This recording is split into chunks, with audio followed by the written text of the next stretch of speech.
3, 2, 1.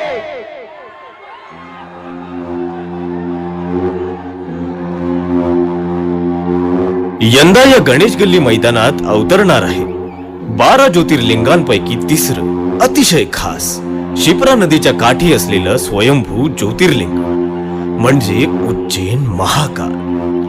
हे एकमेव असं ज्योतिर्लिंग आहे जे दक्षिणाभिमुख आहे। महाकालला उज्जैनचा राजा म्हणतात कारण चंद्रसेन नावाचा एक राजा होऊन गेला। तो शिवाचा खूप मोठा भक्त होता। त्याची संपूर्ण प्रजा ही देखील शिवाची खूप मोठी भक्त होती। त्यामुळे या राज्यात शिवाचा वास होता।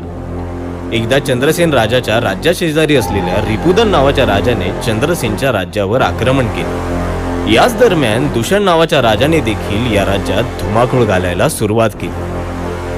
राक्षसाच्या उन्मादाने कंटाळलेल्या शिवभक्तांनी त्यावेळी शिवाकडे वाचवण्याचे आवाहन केले। त्यानुसार आपल्या प्रिय भक्तांना वाचवण्यासाठी त्या राक्षसाचा वध करण्यासाठी शिव अवतरले आणि त्यावेळी त्यांनी महाकालाचे रूप धारण करून त्यांनी त्या राक्षसाचा वध केला आणि जनतेला त्याच्या जाचातून मुक्त केले। त्यानंतर उज्जैन महाकाल या मंदिराचा विस्तार राजा विक्रमादित्याने त्याच्या कारकिर्दीत केला। हे शिवलिंग जगातील एकमेव असं शिवलिंग आहे जेथे भस्म आरती केली जाते। भस्म सर पे डाल के चलते हैं सीना तान के, डरता है हमसे वक्त भी, हम भक्त है महाकाल के।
हॅलो हॅलो, कृपया नम्रतेची विनंती, घाई करू नका। चेंगराचेंगरीचा प्रसंग या ठिकाणी उद्भवू शकतो।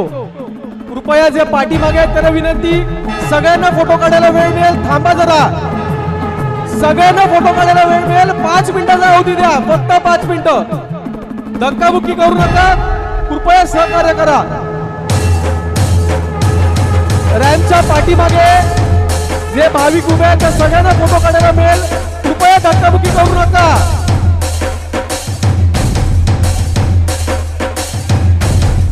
कृपया धक्काबुक्की करू नका।